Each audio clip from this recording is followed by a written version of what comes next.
Do you know what ancient Sumerians and modern teenagers who devour vampire stories have in common? Surprisingly, both are captivated by blood-drinking beings. Today, I will tell you an amazing story about how ancient fears transformed into popular culture and why the image of the vampire continues to fascinate our imagination even in the age of high technology. Get comfortable. Our tale promises to be exciting. Have you ever wondered why blood became the central element of vampire legends? The fact is that blood has always held a special place in human consciousness. Our ancestors saw it as the very essence of life, a source of power and energy. Psychologists explain the emergence of myths about blood-sucking creatures as a deep fear of losing one's vital energy and control over one's own destiny. When humans faced inexplicable phenomena, sudden deaths, mysterious illnesses, or strange incidents, the image of a being that steals life force seemed like a perfectly logical explanation.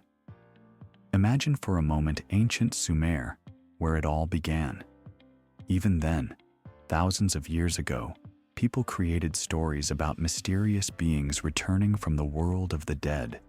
They called them Ekimu and Utuku, incorporeal ghosts that wandered at night in search of the life force of the living.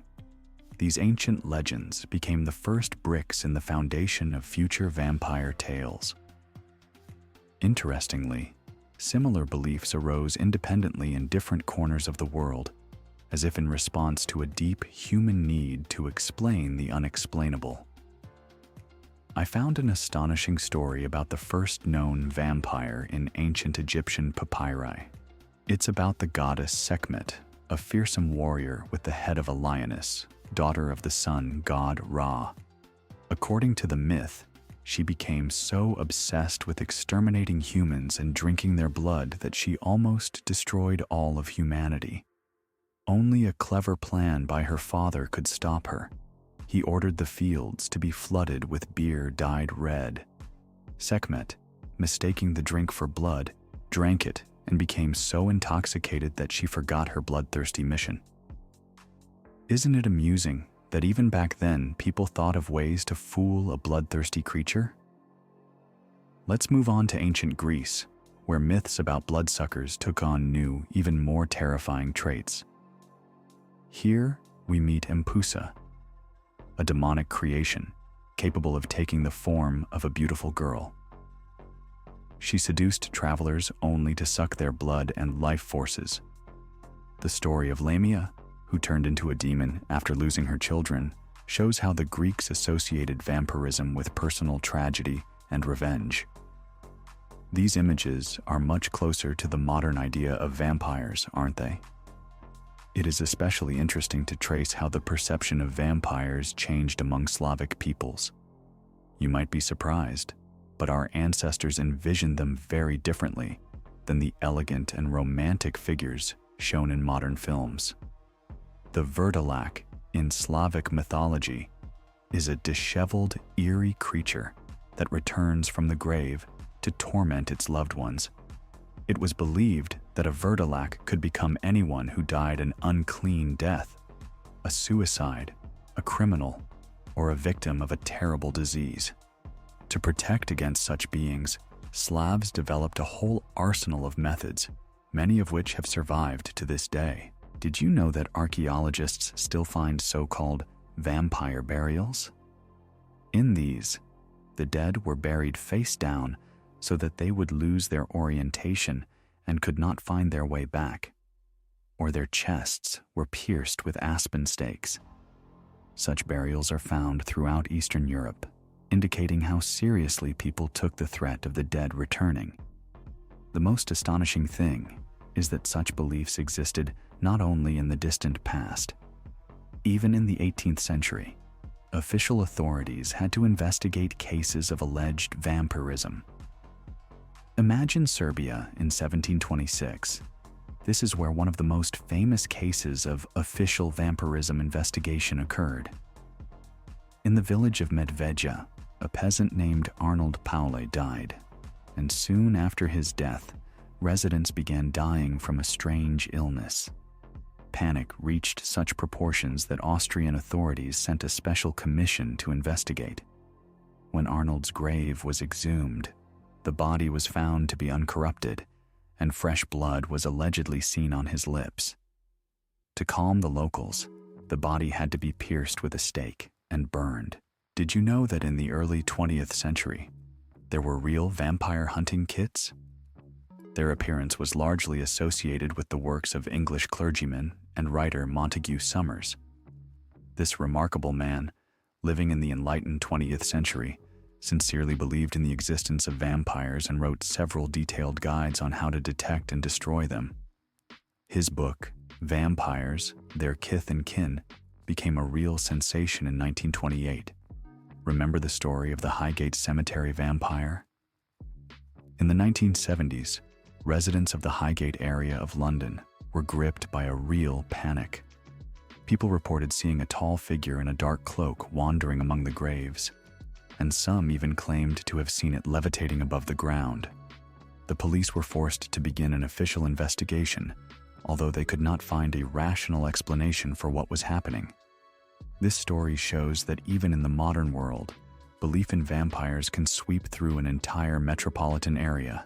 You might be surprised, but many cases of vampirism in the past had perfectly scientific explanations. Take, for example, the story of the Brown family from Rhode Island.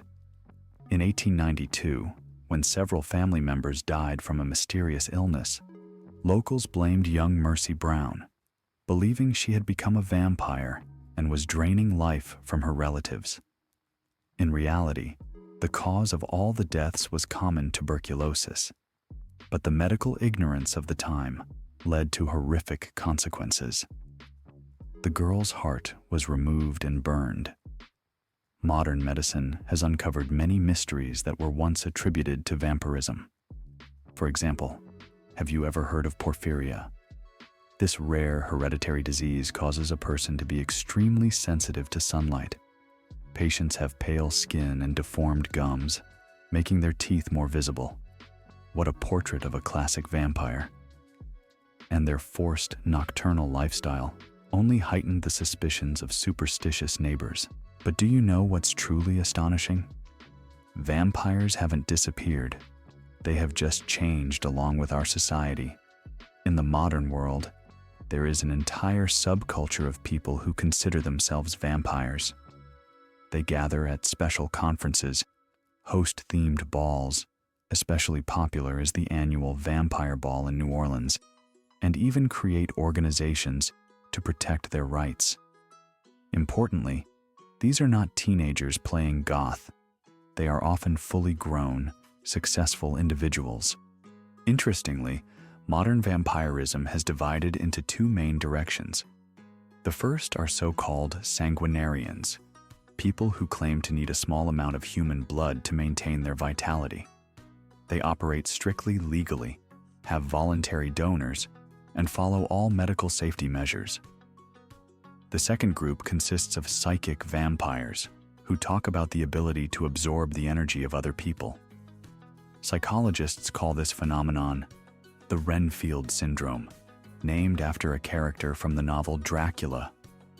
By the way, the story of the creation of the most famous vampire, Count Dracula, is no less fascinating than the novel itself.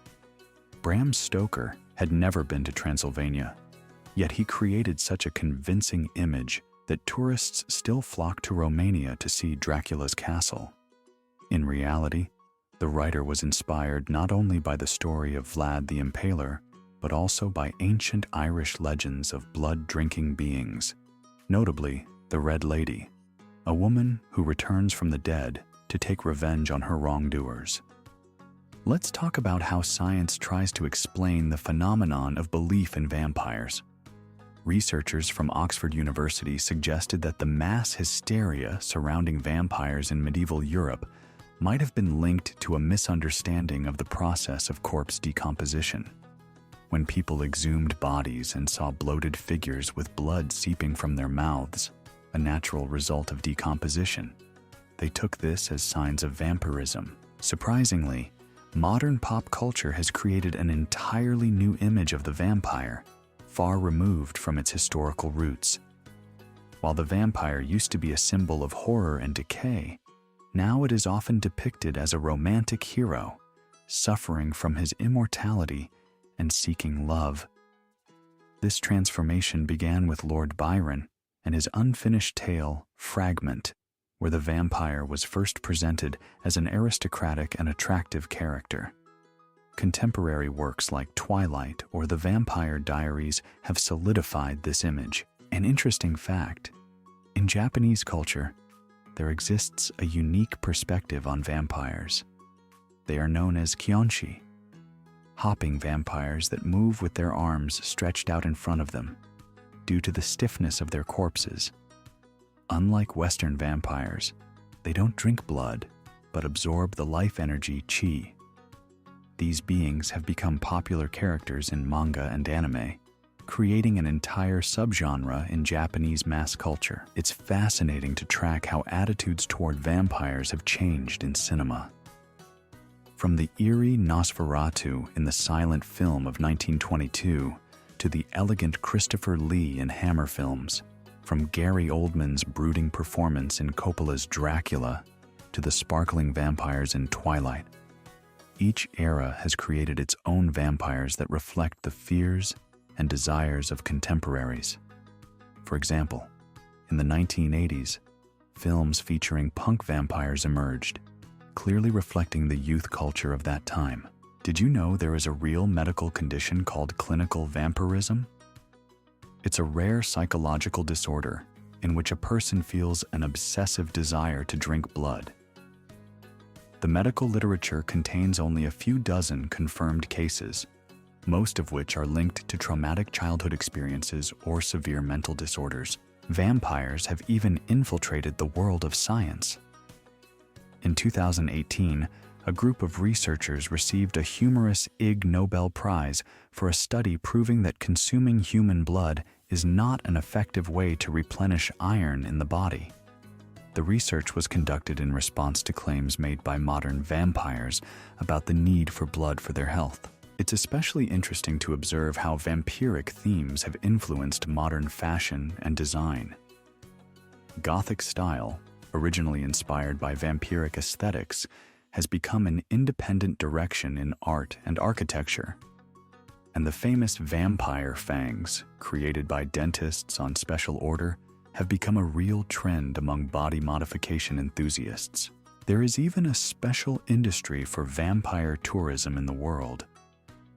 Romania earns millions annually from tourists wishing to visit the homeland of Dracula. Bran Castle, which has never had any real connection to the historical Vlad the Impaler, has become one of the country's most visited landmarks, and special vampire tours are held in New Orleans, taking visitors to locations from Anne Rice's novels. In modern medicine, the term vampire procedures has emerged, cosmetic techniques using the patient's own blood plasma. The most famous is PRP therapy, platelet-rich plasma therapy, where the patient's blood is centrifuged and injected back into the skin for rejuvenation. It's amusing that even Kim Kardashian popularized vampire facelifts. In the world, there are even real vampire restaurants. For example, in Las Vegas, there's an establishment serving cocktails that imitate blood, and the waitstaff dress as characters from Gothic novels.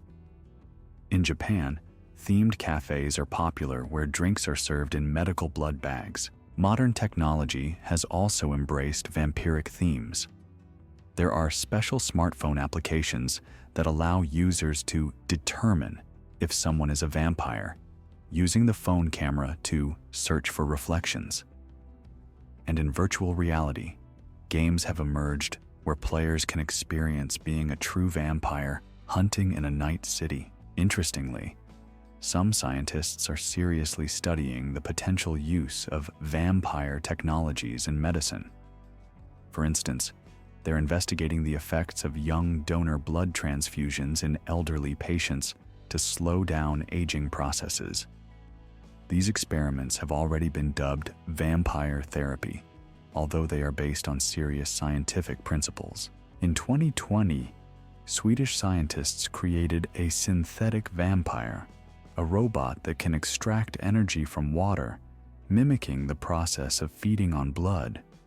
This device utilizes the natural process of osmosis to generate energy and can operate autonomously for extended periods. An intriguing subgenre has emerged in modern literature: scientific vampirism, where authors attempt to explain vampirism from a scientific perspective. For example, in the novel The Strain by Guillermo del Toro, vampirism is presented as a parasitic infection altering human DNA. There is a theory that legends of vampires may have arisen from a rare disease called xeroderma pigmentosum, a genetic disorder where a person cannot be in the sun due to extreme skin sensitivity. In the Middle Ages, such people might indeed have led nocturnal lifestyles and had pale skin. In the world of esports, there are games where vampires are depicted as high-tech beings using nanotechnology to maintain their immortality. In some science fiction works, vampires are described as a result of genetic experiments or even as representatives of a parallel branch of human evolution. In 2019, a team of biologists studied real vampires of the animal world, vampire bats. They discovered that the saliva of these creatures contains unique proteins that prevent blood clotting. These substances are now being studied for creating new drugs against thrombosis. In psychology, the term emotional vampirism has emerged, a condition where a person unconsciously drains the emotional resources of those around them. Researchers link this to certain types of personality disorders and are developing methods to protect against such behavior. Archaeologists continue to find vampire burials throughout Europe. In 2022, a medieval burial of a woman with a sickle around her neck was discovered in Poland, an ancient method of preventing the return of the dead. Such findings help us better understand the social fears of past epochs. Genetics is studying a rare mutation that causes erythropoietic porphyria, a disease whose symptoms surprisingly resemble classic signs of vampirism: sunlight intolerance, red gums, and increased sensitivity to garlic. Let's return to the dark ages of the past. In the 18th century, in the Serbian village of Kisiljevo, lived a certain Petar Blagojevic, whose story became one of the most famous cases of documented vampirism. After his death, 9 people died within a week, claiming before their deaths that the late Blagojevic had visited them. When his grave was opened, the body was found to be intact, with new skin and growing hair. In medieval Bohemia, there was a belief in vampire millers. It was thought that millers, who knew secret spells for controlling water and wind, became especially dangerous ghasts after death.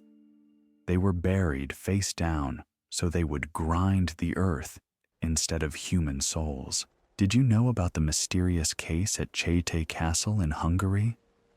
Countess Elizabeth Bathory, who lived in the 16th-17th centuries, went down in history as the Blood Countess.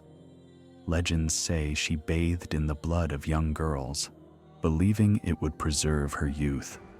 Although historical documents confirm her monstrous crimes, whether she was a vampire remains a mystery. In ancient Slavic folktales, there is mention of a specific type of vampire called strigoi.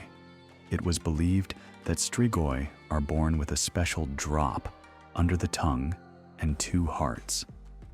During their lives, they lead normal lives, but after death rise as powerful vampires capable of taking the shape of animals. In ancient Rome, there was a legend about striges, bird women that fed on the blood of infants. It was believed they entered houses through chimneys and could turn into owls. Romans would hang garlic and wolf teeth over cradles for protection. Perhaps this is where the tradition of using garlic against vampires originated. In medieval Scotland, people believed in Baoban Sith, female vampires that danced with their victims until exhaustion and then drained their blood. They feared iron and could not cross water.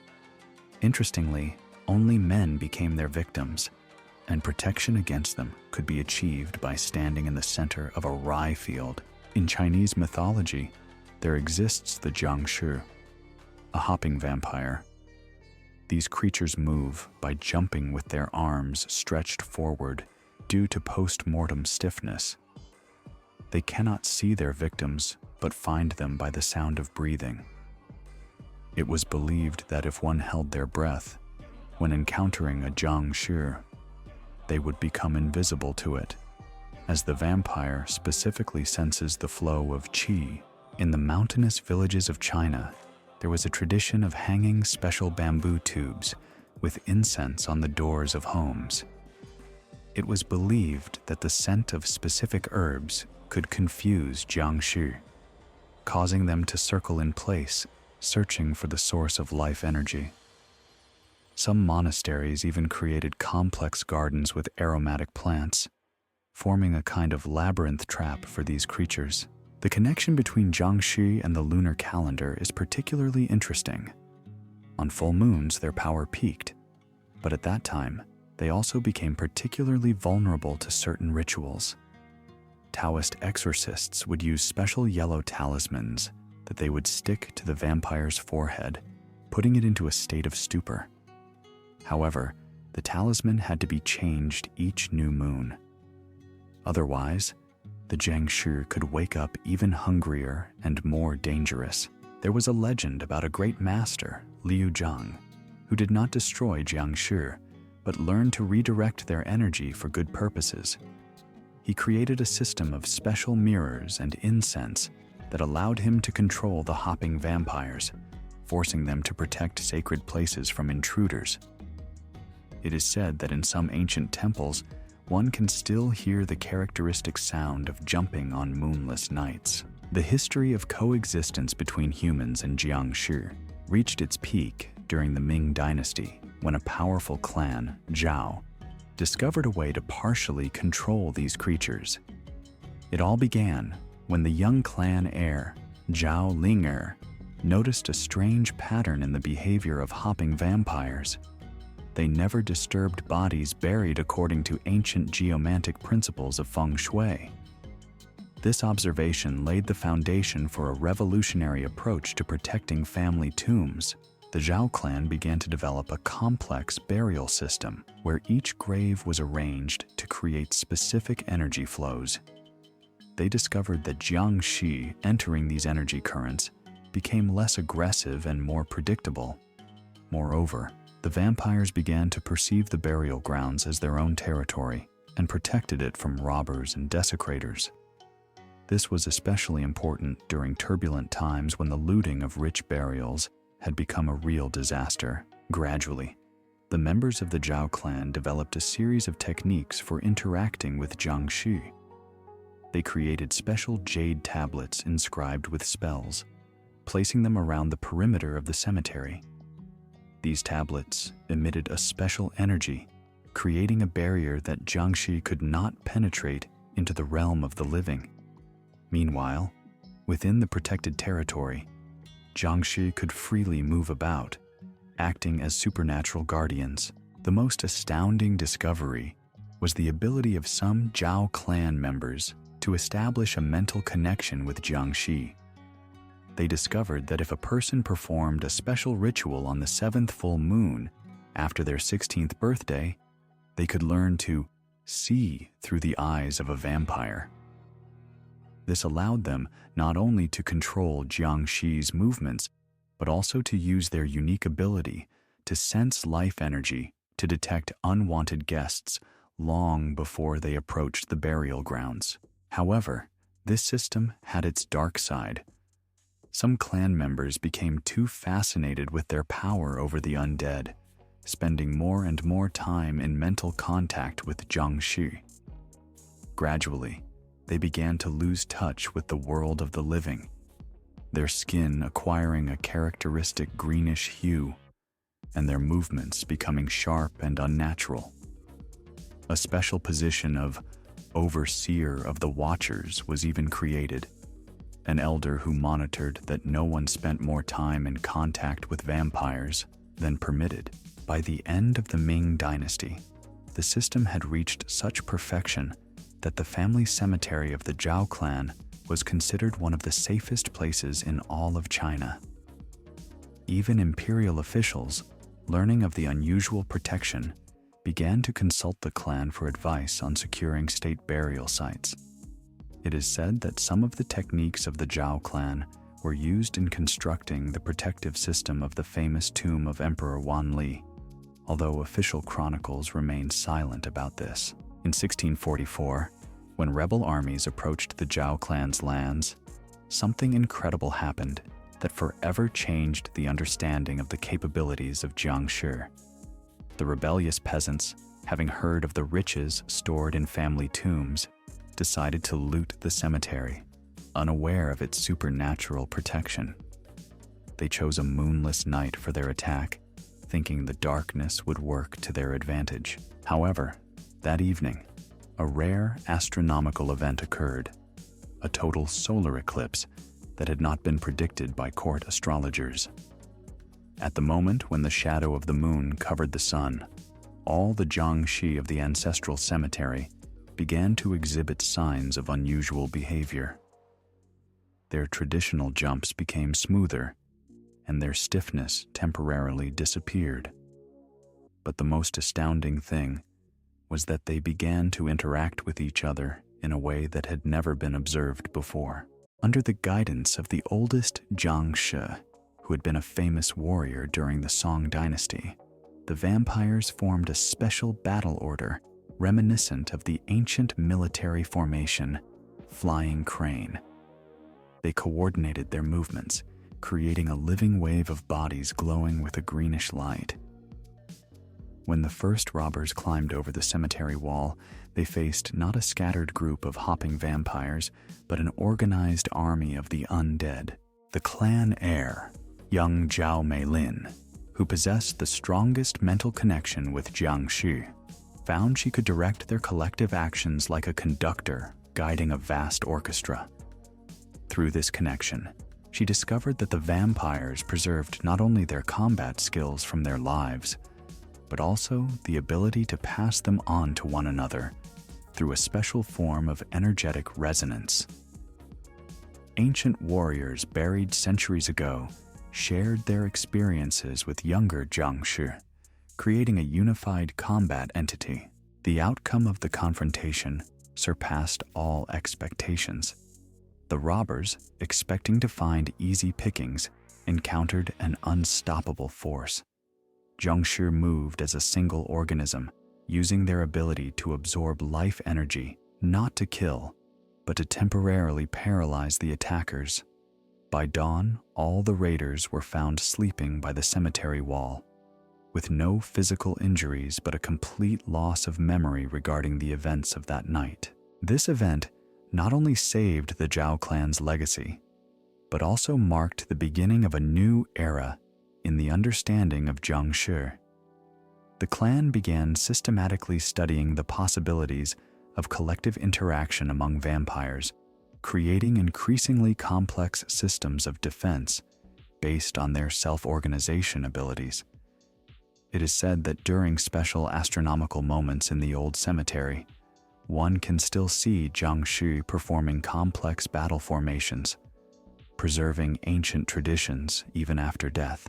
In the heart of Victorian London, there existed a secret society known as the Scarlet Circle, whose members dedicated their lives to studying a special subtype of vampire, the so-called mist hunters. Unlike their traditional counterparts, these beings could dissolve into the famous London fog, becoming part of it, and fed not on blood, but on human emotions, especially fear and despair. It all began when a young researcher, Elizabeth Blackwood, daughter of a renowned criminologist, noticed a strange pattern.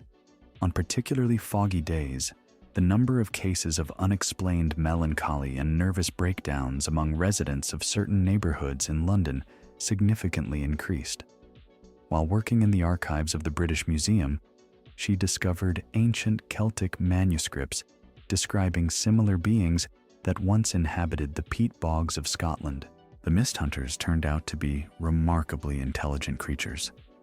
They created complex hierarchical structures, dividing the city into territories and establishing strict hunting rules. The most interesting aspect was that they never took all emotions from their victims. They seemed to understand that excessive harvesting could attract unwanted attention from authorities. Instead, they acted subtly, gradually turning the process of feeding into a kind of art.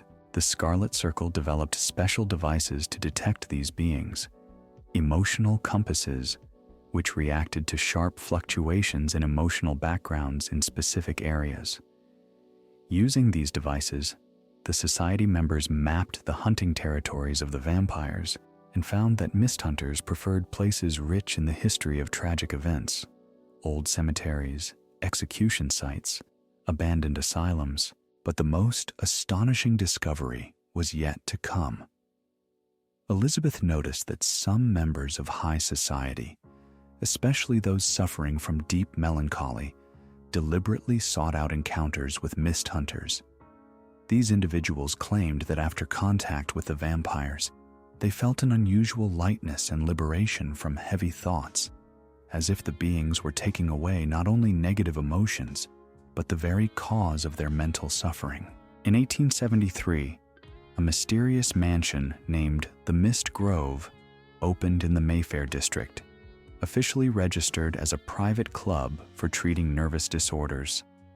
Its founder was Lady Elizabeth Blackwood, who managed to attract several influential patrons from among those who had already experienced the healing effects of the mist hunters. Outwardly, the Mist Grove resembled a typical Victorian sanatorium: a well-kept garden, elegant gazebos, spacious halls for social gatherings. However, in the basement, there were special rooms whose walls were covered with a special compound that maintained the fog. This was where carefully controlled meetings between patients and mist hunters took place. The procedure, called emotional cleansing, as it was delicately referred to, followed a strict protocol. Patients were seated in comfortable chairs, while the room gradually filled with artificially created mist.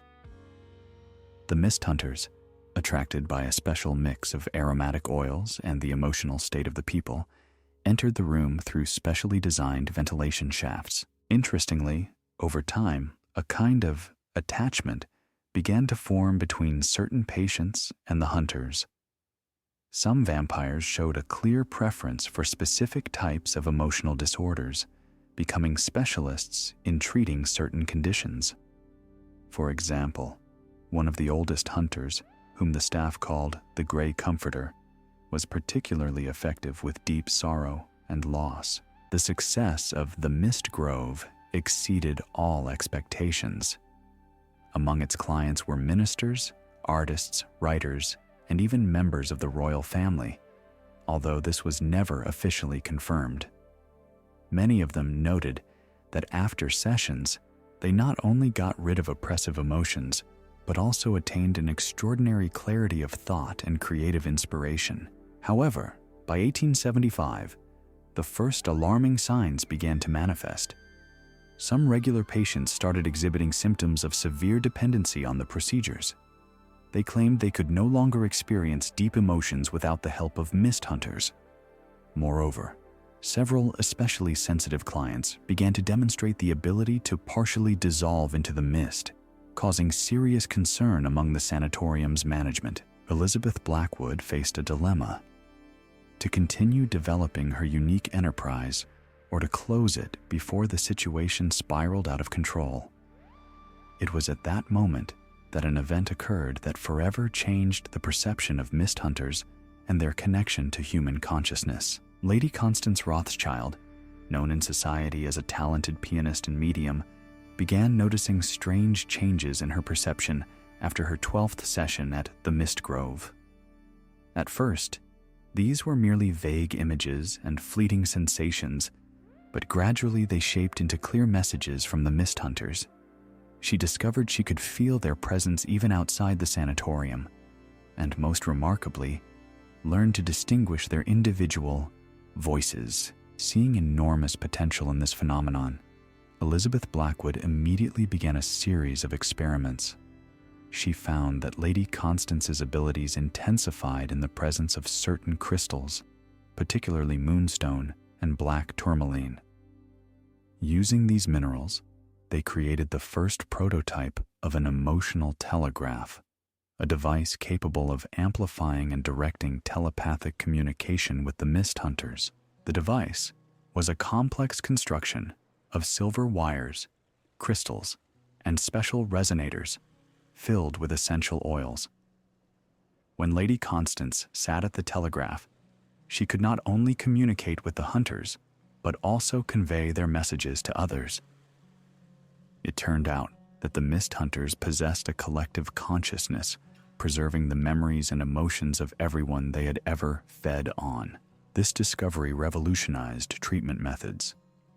Now patients could not only rid themselves of unwanted emotions, but also gain access to the experiences and wisdom of previous generations. Artists drew inspiration from the emotional experiences of long-dead masters. Politicians received advice from ancient strategists, and grieving widows found solace in the collective memory of love and loss. However, the true scope of the discovery became clear when Lady Constance accidentally found that the Mist Hunters could connect with similar beings in other parts of the world. Through their ethereal network, she received visions of ancient temples in Tibet, where monks had practiced a similar connection for centuries, and of mysterious rituals of African shamans who used smoke to communicate with similar entities. Suddenly, the Mist Grove became the center of an international network of emotional exchange. Aristocrats from different countries sought to enter the sanatorium, hoping to tap into this remarkable network. But the most unexpected discovery was ahead. The Mist Hunters began sending warnings about upcoming events that could trigger strong collective emotions. The fateful prediction came on a cold November morning in 1876, when Lady Constance, sitting by the emotional telegraph, suddenly paled and began to tremble. The Mist Hunters conveyed to her a vision of a massive fire that would destroy half of the East End, starting from a small candle factory on Baker Street. Blood froze in Elizabeth Blackwood's veins when she realized they had only 3 days until the catastrophe. Action was needed immediately, but how could she persuade the authorities of the credibility of a warning received from incorporeal beings? Fortunately, among the clients of the Mist Grove was Sir Arthur Harrington, the chief inspector of the London Fire Brigade. Eerie details of the prediction became increasingly precise with each session. The Mist Hunters, united by their collective consciousness, could show Lady Constance not just the place and time of the fire, but also the specific cause: a malfunctioning steam boiler that was set to explode due to a crack in the casing. The mystical gift of foresight became a terrible burden for Lady Constance. With each new session, she became more immersed in the ethereal world of the Mist Hunters, gradually losing touch with reality. Her skin took on an almost translucent hue, and her eyes began to glow with a strange silvery light in the dark. A shocking revelation struck when it became clear that the Mist Hunters were not merely predicting future disasters. They could sense impending tragedies through the emotional traces that events left in the fabric of time. This meant they existed simultaneously in the past, present, and future. A dramatic turn of events occurred when Lady Constance began manifesting abilities that exceeded mere clairvoyance. She could now not only foresee disasters, but also influence the emotional state of entire neighborhoods, calming panic or preventing outbreaks of mass violence. Disturbing symptoms appeared after Lady Constance spent a record 48 hours in continuous contact with the mist hunters. Her body began to spontaneously dissolve into the air, especially at times of intense emotional tension. Doctors were powerless to explain what was happening, and members of the Scarlet Circle faced a phenomenon like none they had encountered before. A sinister vision beset Lady Constance during her morning tea. She saw a silver dagger inscribed with ancient runes aimed at the heart of the Queen during an upcoming ball at Buckingham Palace. Trembling hands spilled tea on her favorite dress, but she didn't even notice, absorbed in the horrifying details of the assassination attempt. The deadly threat did not come from ordinary revolutionaries or anarchists.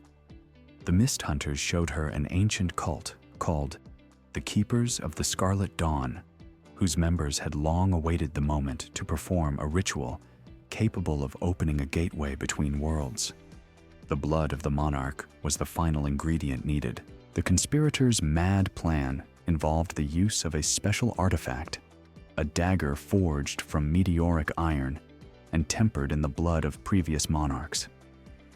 Cultists believed that the death of Queen Victoria at the winter solstice would create a powerful enough surge of emotional energy to tear the veil between worlds. A desperate race against time began when Lady Constance found that her ability to materialize and dematerialize might be the key to saving the Queen. She commenced intense training with the Mist Hunters, learning to control her new abilities, despite the devastating impact on her physical body. The shocking truth was revealed the day before the ball. One of the conspirators turned out to be a high-ranking courtier with direct access to the royal chambers. His true nature was so skillfully concealed that even the Mist Hunters could not penetrate his mind. The fateful moment arrived during the ball itself. Lady Constance, having nearly fully dissolved into the mist, slipped among the guests, invisible to ordinary eyes. She felt her human essence slipping away with each passing minute, yet she understood that this was the only way to avert disaster. The mystical duel in the royal chambers lasted barely a few seconds. As the cultist raised the ritual dagger, Lady Constance materialized between him and the Queen. The blade, intended for royal blood, plunged into her ghostly body, creating a paradox.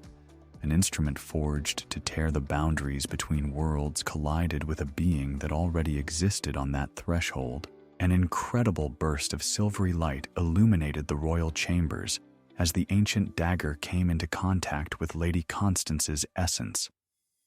At that moment, something occurred that forever altered the balance between worlds. She did not die, but she did not remain the same either. Her body fully dissolved into the mist, merging with the essence of the Mist Hunters. Yet her consciousness remained untouched. Lady Constance's astonishing transformation opened a new chapter in the history of the Mist Grove. She became a kind of bridge between humans and Mist Hunters, capable of existing simultaneously in both worlds. Her voice could be heard in the rustle of the mist, and her presence was felt in particularly emotional moments at court. The fateful decision of Queen Victoria shocked high society. She not only did not shut down the Mist Grove, but also took the sanatorium under the Crown's personal patronage. From then on, the institution became the official supplier of emotional health for the royal court, and the Mist Hunters received the status of unofficial protectors of the monarchy. The mysterious epilogue of this story continues to spark debates among historians regarding its authenticity. It is said that on particularly foggy evenings in the gardens of Buckingham Palace, one can see a ghostly figure of an elegant lady playing an invisible piano, and her music has the power to heal broken hearts and soothe weary souls.